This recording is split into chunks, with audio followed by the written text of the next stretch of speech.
Selamat pagi TLCC, selamat pagi dan Tuhan pasti memberkati kita sepanjang minggu ini. Dan saya yakin dan percaya bahwa saudara tetap setia kepada Tuhan dan bersandar sepenuhnya kepada Tuhan. Mari kita berdoa sebelum kita membahas firman Tuhan yang akan kita lihat pagi ini. Bapa di surga, kami datang kepadamu dan berterima kasih Tuhan sungguh baik dalam hidup kami. Terima kasih untuk berkat-berkat Tuhan. Kami tahu ini masa yang sulit, tapi kami yakin dan percaya Tuhan tidak pernah meninggalkan kami. Kami meyakini itu Bapa.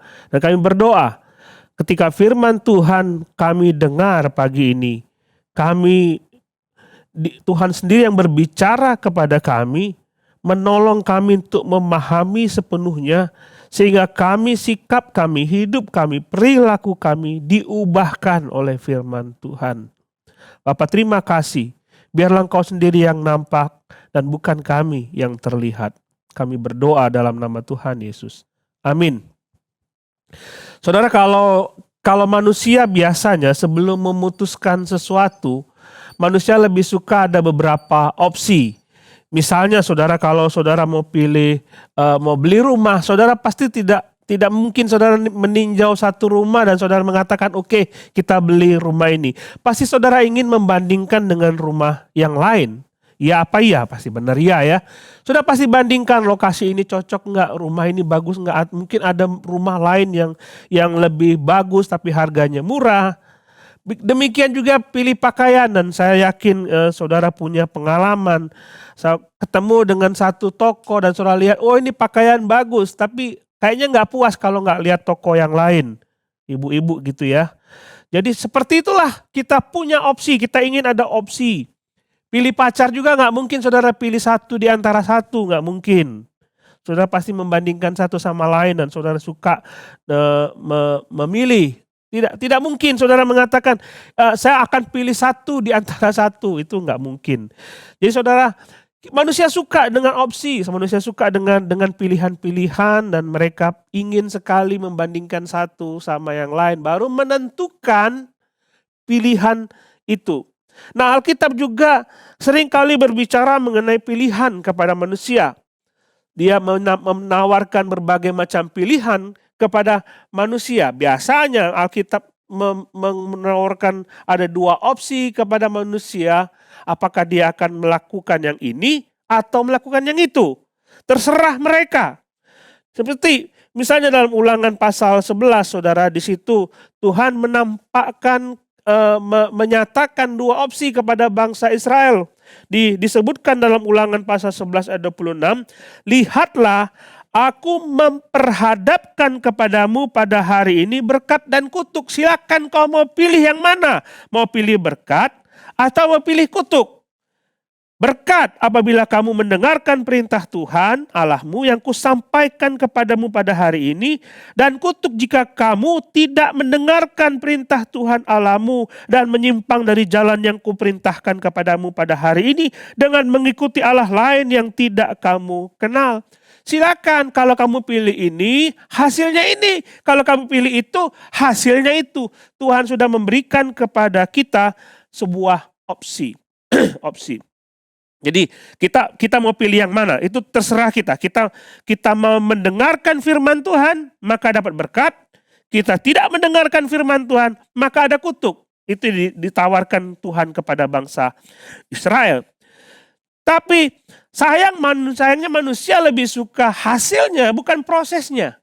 Maunya berkat, tapi menjalankan proses untuk taat kepada firman Tuhan, sulitnya minta ampun.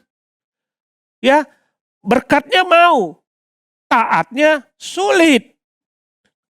Emang seperti itu, manusia lebih suka hasil daripada proses.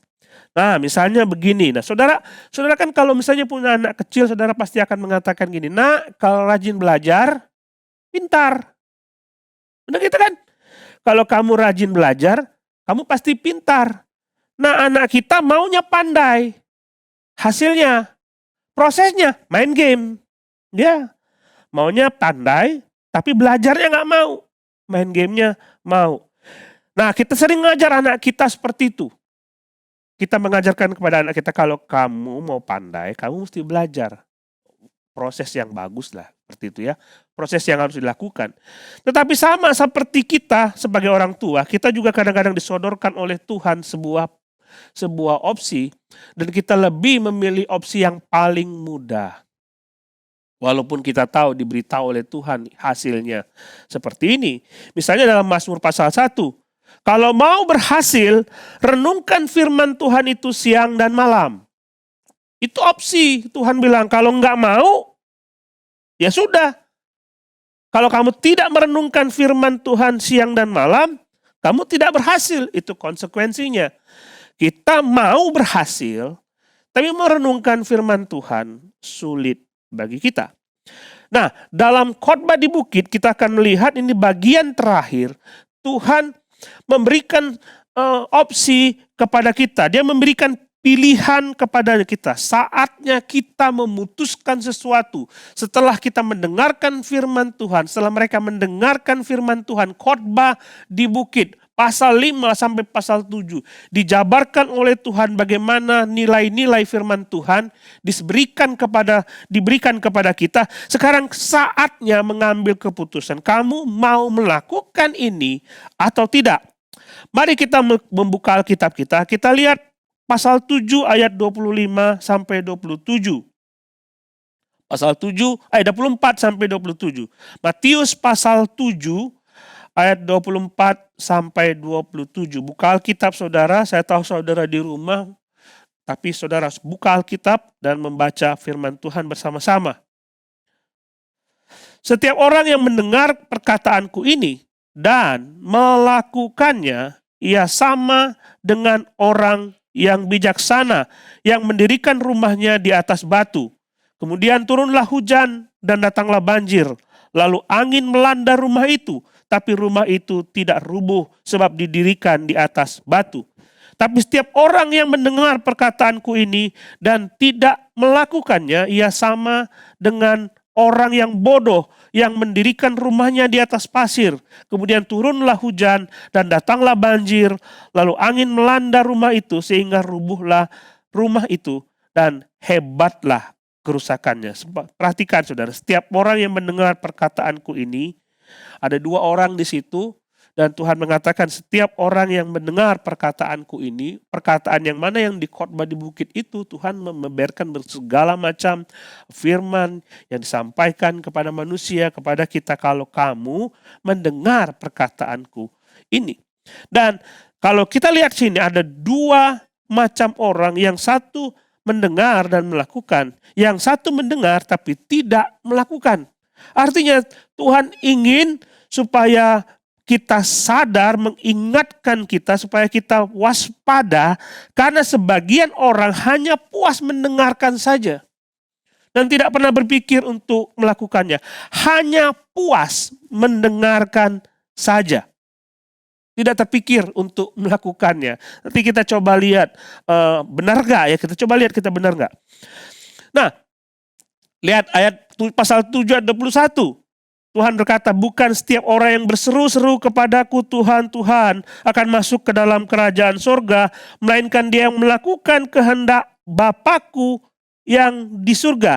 Ayat 21 ini kita bertemu dengan orang-orang yang berkoar-koar, aku melakukan ini, aku melakukan ini, aku melakukan itu, aku melakukan itu, aku semua melakukan. Dia melakukan semuanya itu. Tetapi Tuhan bilang, aku tidak mengenal kamu. Orang-orang yang berkoar-koar melakukan dan mengaku bahwa dia melayani Tuhan cuma di omongan saja, tapi tidak sesuai dengan apa yang dia katakan. Banyak nggak orang seperti ini? Banyak sekali. Banyak sekali. Kalau ketika berbicara dengan orang-orang seperti itu, biasanya dia akan mengatakan, ya saya ini orang yang sudah lama pergi ke gereja, saya sudah lama setia kepada Tuhan, saya menjadi anggota, bangga sekali dia dengan status seperti itu. Tapi tidak ada satupun firman Tuhan yang dilakukan. Ini sama seperti orang Farisi yang munafik itu, yang berkoar-koar melakukan firman Tuhan, berkoar-koar kamu harus begini, kamu harus begitu, tapi dia sendiri tidak melakukannya. Itu sama seperti dengan orang munafik. Itu orang yang berkoar-koar tapi tidak melakukannya. Nah, ada nggak orang seperti ini di gereja? Nah, saudara sendiri tahu. Pasti akan ada. Orang yang berkoar-koar, melakukan firman Tuhan katanya, tapi sebenarnya tidak melakukan apa-apa. Tetapi dalam bagian ini, ada orang yang mendengarkan. Dia tidak ngomong, dia dengar. Dia suka mendengarkan firman Tuhan. Dia suka membaca firman Tuhan. Tapi dia tidak melakukan apa-apa. Dua macam orang yang mendengarkan firman Tuhan. Mereka suka mendengarkan firman Tuhan. Perbedaannya adalah yang satu melakukan, yang satu tidak melakukan. Jadi Tuhan mengingatkan kepada kita, ada orang-orang yang semacam ini yang pergi ke gereja pun ada orang yang seperti itu. Suka mendengarkan khotbah, tapi pulang tidak melakukan apa-apa terhadap khotbah di situ. Lihat saudara ayat 28. Lihat ayat 28. Dan setelah Yesus mengakhiri perkataan ini, takjublah orang banyak itu mendengar pengajarannya. Sebab ia mengajar mereka sebagai orang yang berkuasa, tidak seperti ahli-ahli Taurat lain. Mereka takjub, ini hebat. Guru ini hebat, pengkhotbah ini hebat. Tapi apakah Yesus tertarik dengan komentar itu? Apakah Yesus tertarik dengan pujian-pujian seperti itu? Yesus tidak tertarik dengan pujian-pujian itu. Walaupun kita mengakui bahwa dia adalah pengkhotbah yang hebat. Kita mengakui bahwa dia adalah guru yang hebat. Tetapi Yesus lebih tertarik kalau engkau berubah oleh perkataan-perkataan Yesus. Yesus lebih tertarik kalau kamu melakukan apa yang Yesus ajarkan.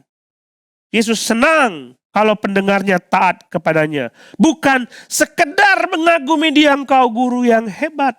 Kami mengagumi engkau, tidak ada yang seperti engkau. Tapi kita tidak pernah melakukan apa yang Tuhan perintahkan. Sedih rasanya. Sedih rasanya. Saya harus mengakui bahwa ada beberapa pendeta yang punya hati yang sungguh-sungguh ketika merenungkan firman Tuhan dan bersiap-siap untuk menyampaikan firman Tuhan dalam khotbah. Berdoa sebelum firman Tuhan disampaikan.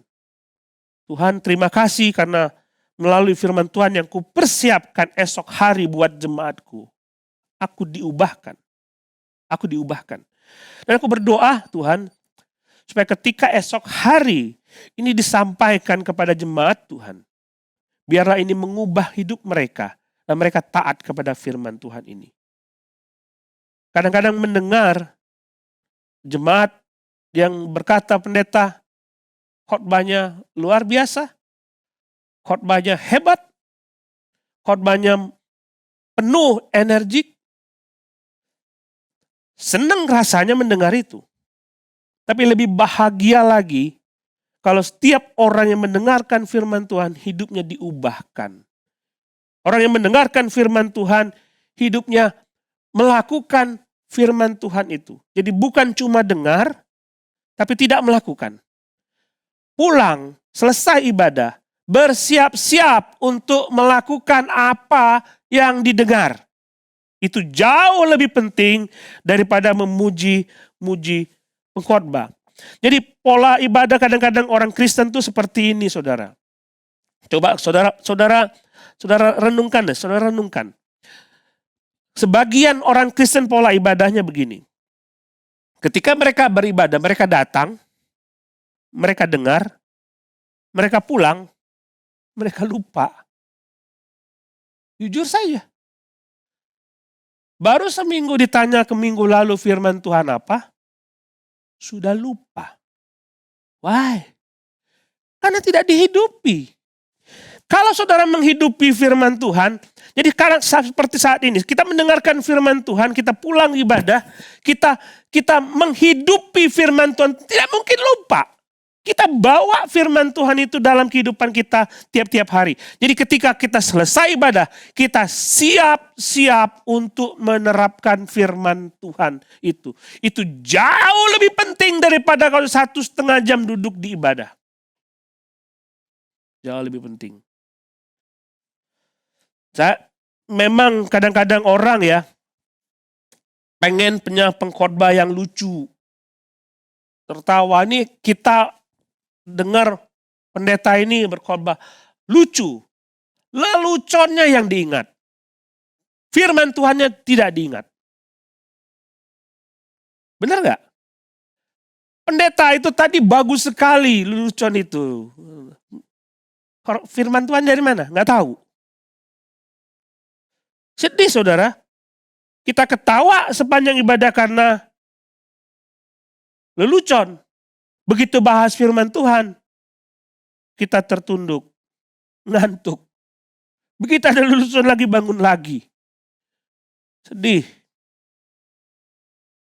Saudara, penting bagi kita untuk mendengarkan firman Tuhan dan kita keluar. Kita melakukan firman Tuhan. Pendeta khotbahnya bagus, berbobot. Saya sekarang lebih tahu firman Tuhan.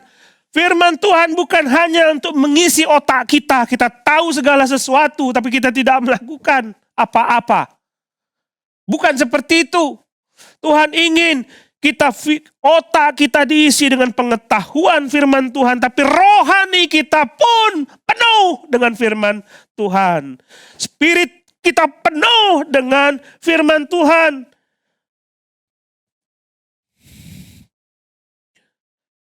Coba saudara kita perhatikan ini. Kamu sudah mendengarkan perkataanku. Setiap orang yang mendengarkan perkataanku, melakukannya, ia sama seperti orang bijaksana yang mendirikan rumahnya di atas batu. Yesus inginnya seperti ini saudara. Yang Yesus ingin. Kamu sudah mendengar khotbah ini, pasal 5, pasal 6, pasal 7, sudah. Nah, sekarang lakukan. Setiap kali kita mendengarkan firman Tuhan, Yesus sebenarnya ingin mengatakan, kamu sudah dengar firman Tuhan ini? Nah, sekarang lakukan. Lakukan. Jadi, seperti ini saudara, waktu saudara baca Alkitab di rumah, saya yakin saudara punya waktu saat teduh, saudara punya firman Tuhan. Ini bukan cuma sekedar dibaca, lalu tidak dimengerti. Makanya saudara kalau waktu pelajaran kita Bible Study yang pertama, ada tertulis di situ firman Tuhan ini. Perintah apa yang harus saya lakukan, dosa apa yang harus saya tinggalkan. Itu penting sekali ketika kita membaca firman Tuhan. Bukan sekedar baca. Siapapun bisa baca.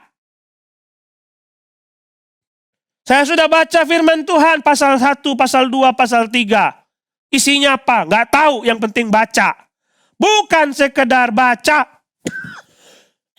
Tapi waktu saudara selesai membaca itu, saudara merenungkan, oh firman Tuhan mengatakan ini. Oh firman Tuhan mengatakan itu. Oh ada janji Tuhan. Oh ada perintah Tuhan. Sekarang berdoa. Dan ngomong kepada Tuhan, aku akan melakukan ini sepanjang hari ini. Itu yang penting. Itu yang penting. Bukan sekedar baca. Gitu ya kalau kita punya anak kan. Suruh baca buku IPS.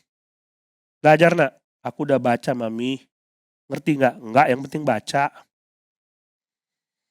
Kita kadang terhadap firman Tuhan juga kadang-kadang seperti yang penting baca. No. Saudara baca, saudara mengerti, lalu saudara lakukan. Saudara baca, saudara mengerti, saudara lakukan. Kita lihat contoh Kisah Rasul pasal 2 ayat 37 ketika Petrus berkhotbah. Dan situ disebutkan setelah Petrus berkhotbah itu mereka terharu. Kita coba buka Kisah Rasul pasal 2 ayat 37. Kisah Rasul pasal 2 ayat 37. Ketika mereka mendengar hal itu, hati mereka mendengar khotbah Petrus itu, hati mereka terharu.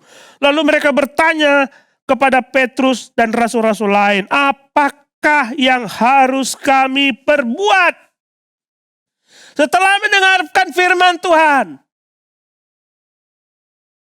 mereka berkata, apa yang harus kami perbuat? Jadi waktu saudara baca Alkitab, prakteknya begini.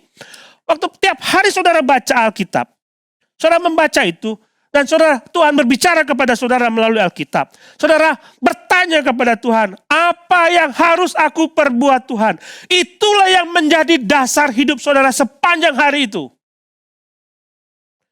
Ketika saudara mendengarkan khotbah di hari Minggu, saudara datang bukan untuk mendengarkan khotbah saja. Bukan. Saudara datang dengan inisiatif, aku mau mendengarkan firman Tuhan dalam ibadahku, ingin memuji Tuhan. Aku mau mendengarkan suara Tuhan, aku ingin mendengarkan firman Tuhan. Untuk menjadi bekal hidupku sepanjang 1 minggu ini.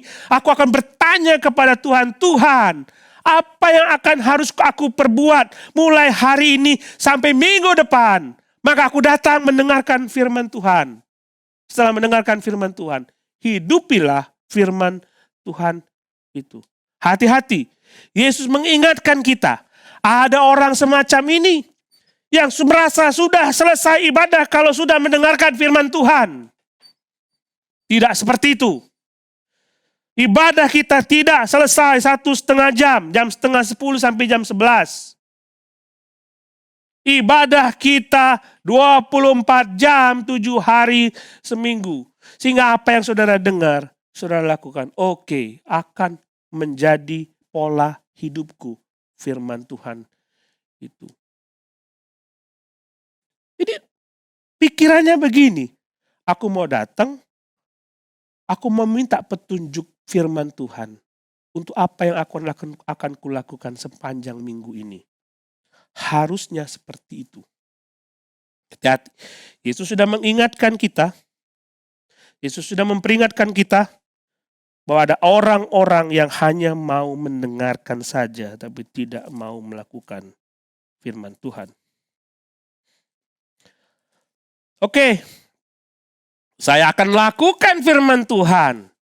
Saya akan melakukan firman Tuhan. Saya akan taati firman Tuhan. Ini mudah ya. Saya akan lakukan firman Tuhan. Tetapi masalahnya atas dasar apa saudara melakukan firman Tuhan itu? Nah, sekarang pertanyaan. Saudara mengatakan, oke, saya akan lakukan firman Tuhan. Dasarnya apa? Ada orang melakukan ini ketika dia baca. Dia merasa bahwa, oh kayak ginilah hidup orang Kristen. Saya harus melakukan ini, harus melakukan itu, harus melakukan ini, dan melakukan itu. Tetapi semua bisa saja menjadi rutinitas dan sebagai liturgi agama saja. Tidak ada pondasi yang kuat.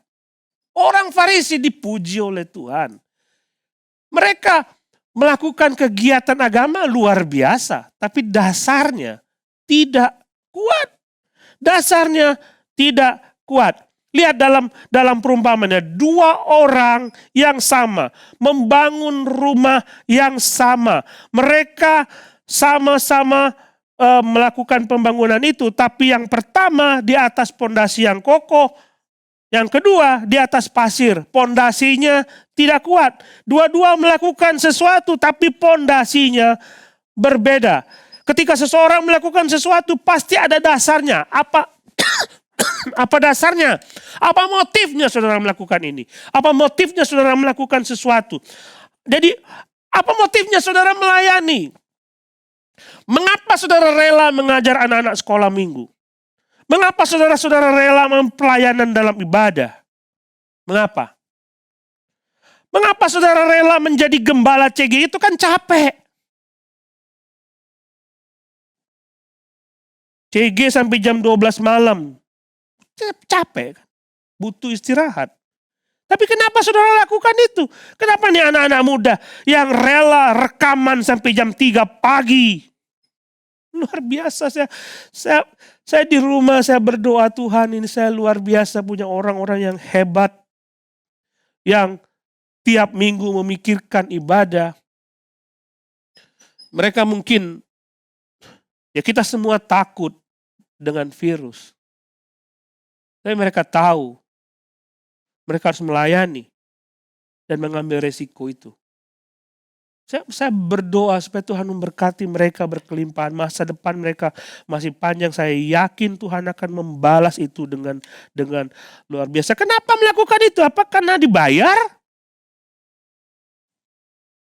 Apa karena aktualisasi diri? Lihat aku bisa. Apa karena nggak enak sama pendeta? Nggak enak sama pendeta. Atau kasihan gereja nggak ada orang lain. Kalau bukan saya siapa lagi?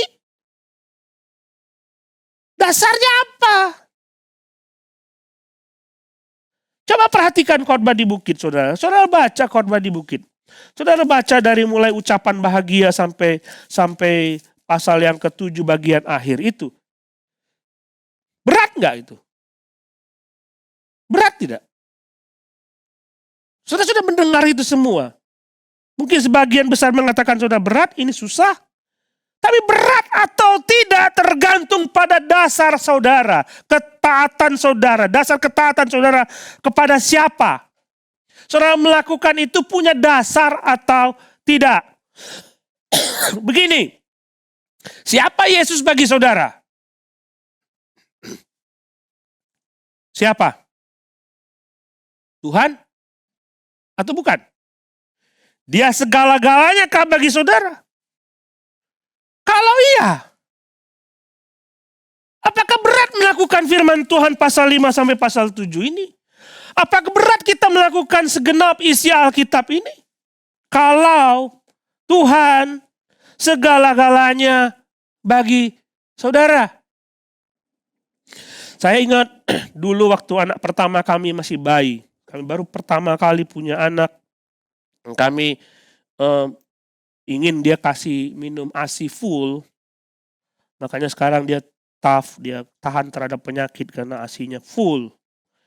Tapi tengah malam ASI-nya habis dan dia lapar. Tengah malam. Kami masih tinggal di Grogol. Tengah malam ASI habis dan dia lapar. Nangis. Dan malam saudara ngantuk sekali. Capek sekali. Dan di mana ada toko yang buka? Di mana ada apotik yang buka tengah malam? Dalam keadaan mengantuk, apakah saya akan ngomong sama anak saya, nak, tunggu besok, papi masih ngantuk, tidur dulu. Enggak kan? Saya langsung keluar, walaupun capek, ngantuk. Bawa mobil, cari apotik yang buka. Saya beli susu. Kasih dia makan, minum. Dan ketika dia minum susu, dengan lahap dia tidur dan tidak nangis lagi. Ada kebahagiaan, walaupun capek. Benar? Saudara yang punya bayi, pasti saudara tahu. Rela ngantuk, kalaupun tengah malam bayi mau minum susu. Saudara rela untuk buat susu, buat bayi saudara. Why? Apakah itu berat? Enggak, saya pikir. Karena dasarnya kita mengasihi anak kita sayang kepada dia, dia adalah segala-galanya bagi kita. Tapi ketika Tuhan menyodorkan ini misalnya, semua firman Tuhan untuk kita taati, apakah itu berat? Tergantung siapakah Yesus bagi saudara.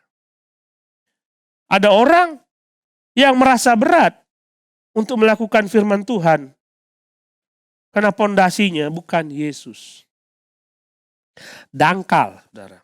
Saya maksudkan begini, dangkal. Ketika saudara kita membaca firman Tuhan, ada perintah Tuhan, ada perintah Tuhan. Banyak sekali perintah Tuhan, kita mendengar khotbah, kita mendengar membaca Alkitab, ada banyak sekali perintah Tuhan di situ. Yang saya maksud dangkal adalah kita memilah-milah mana yang bisa kita lakukan, mana yang tidak bisa kita lakukan. Itu dangkal sekali. Firman Tuhan mengatakan, ya kamu harus rajin ibadah. Tidak masalah, saya rajin ibadah tiap minggu. Saudara harus melayani, saya nggak masalah, saya jadi singer. Saya harus, kalau saudara harus mengajar, enggak masalah saya mengajar, mudah. Ketika Tuhan mengatakan, saudara harus mengampuni musuh, nah ini, enggak bisa. Mungkin bagi orang lain bisa, bagi saya enggak bisa. Mungkin bagi orang lain bisa. Kita pilah-pilah mana yang bisa, mana yang nggak bisa. Itu akan dangkal. Karena kalau saudara mengatakan Yesus is everything to you, kau harus melakukan apapun buat dia. Benar? Dangkal sekali. Di gereja, kita tidak bisa menghakimi, tidak bisa melihat dasar orang melakukan segala sesuatu. Kita tidak bisa menilai orang ini melakukan setia dalam pelayanan atau melakukan pekerjaan Tuhan atas dasar apa. Sulit sekali. Sudah lihat pondasi rumah, tidak ada seorang pun ketika melihat rumah mencoba untuk bilang ke developernya, Pak tolong digali, saya mau lihat pondasinya. Tidak ada. Pondasi itu tidak terlihat. Tidak terlihat pondasinya. Jadi ada tiap orang di gereja kan ada dua macam orang-orang seperti ini. Orang yang melakukan firman Tuhan, semuanya melakukan firman, tapi pondasinya tidak kuat. Coba saudara, ketika saudara melayani Tuhan, saudara letakkan itu atas dasar Tuhan Yesus atau tradisi. Ya, kami turun-temurun di gereja, di rumah tangga kami, di keluarga kami. Kami kalau tidak beribadah rasanya ada yang kurang. Kami beribadah karena ada mama. Gak enak sama mama. Bukan karena Yesus. Bukan karena Yesus. Tahu tidaknya ada pondasi itu adalah ketika ada ujian. Itulah sebabnya Tuhan mengatakan, lalu turunlah hujan, datanglah banjir, lalu angin melanda rumah itu.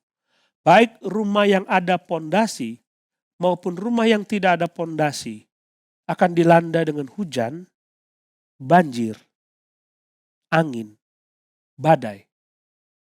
Akan diuji. Ini sama seperti kita waktu kita melakukan firman Tuhan, kita akan diuji. Hasilnya adalah ada yang hancur, ada yang tidak. Ada yang bertahan, ada yang tidak. Rumah ini yang dibangun di atas batu akan bertahan.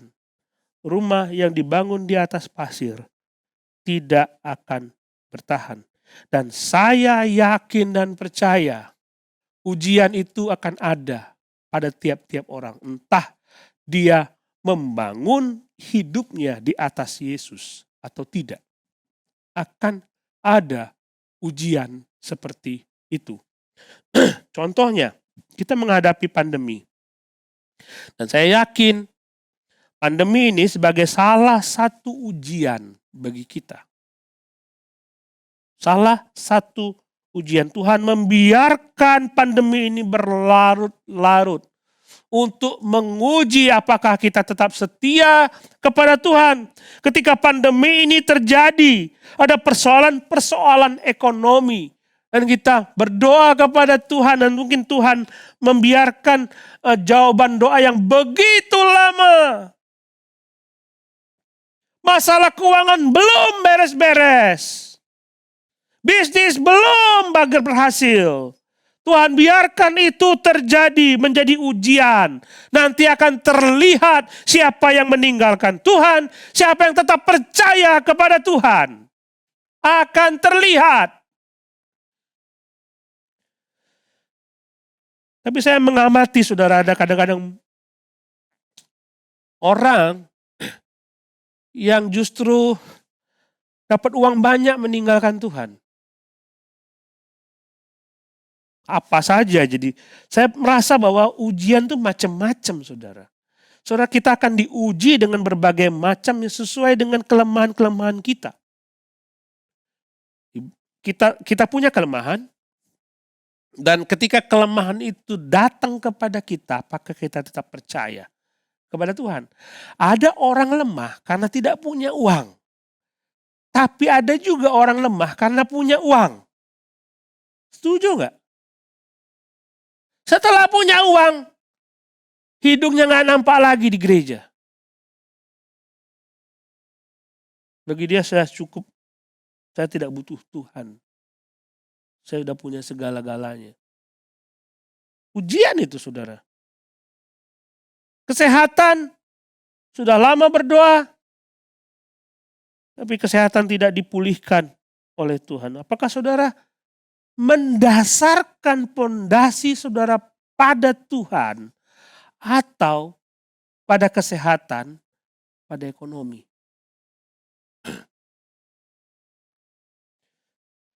Ada ujian, saudara. Dan ujian itu berlangsung terus-menerus, mungkin tidak terlihat pada masa ini, tapi akan terlihat di penghakiman terakhir.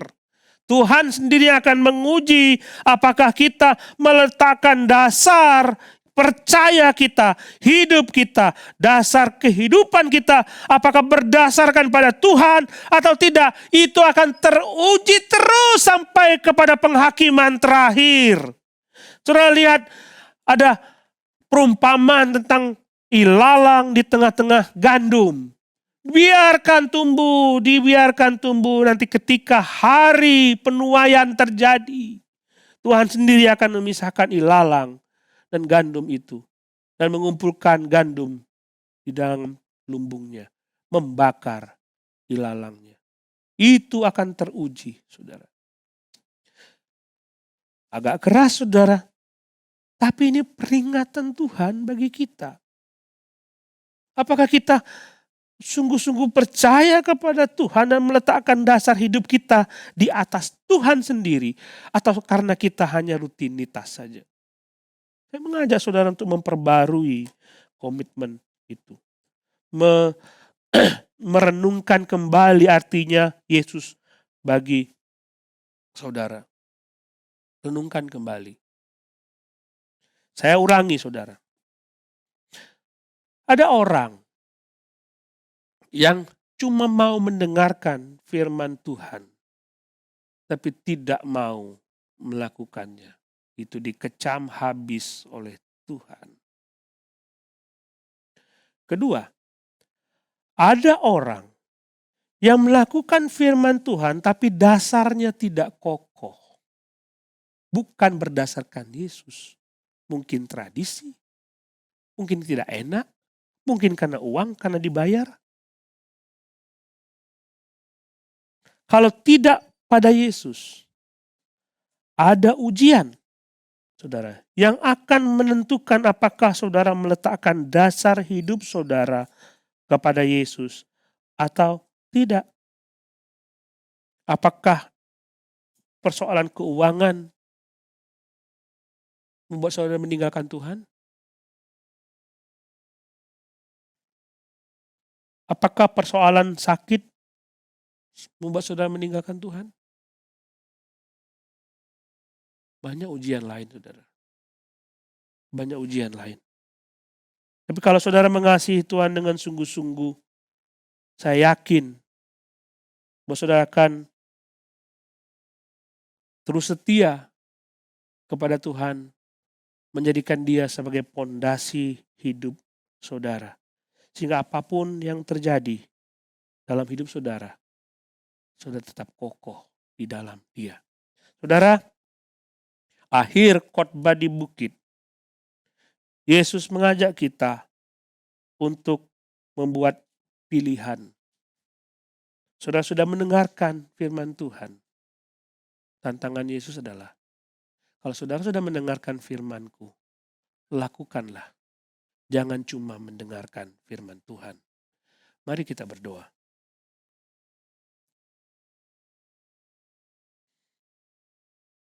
Saudara berdoa, merenungkan dalam hatimu, siapakah Yesus bagi hidupmu? Apa dasar saudara melakukan firman Tuhan?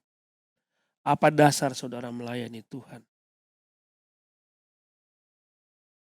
Bapak terima kasih, mulai saat ini Tuhan, kami bukan cuma mau menjadi pendengar, kami mau menjadi pelaku firman Tuhan.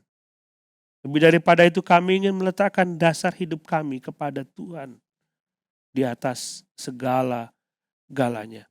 Hamba-Mu berdoa, Tuhan akan menolong anak-anak-Mu yang mendengarkan firman Tuhan pagi hari ini.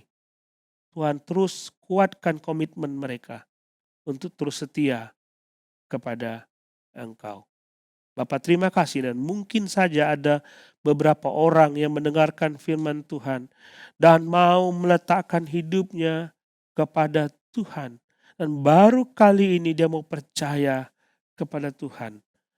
Bapa, Engkau hadir di tengah-tengah diri mereka, di hidup mereka. Engkau berbicara kepada mereka. Dan kalau mereka mau menerima Tuhan Yesus sebagai Tuhan dan Juru Selamat pribadi mereka, masuklah ke dalam hati mereka dan meteraikan itu. Bapa, terima kasih. Kami berdoa dan bersyukur kepadamu di dalam nama Tuhan Yesus. Amin. Tuhan berkati kita semua.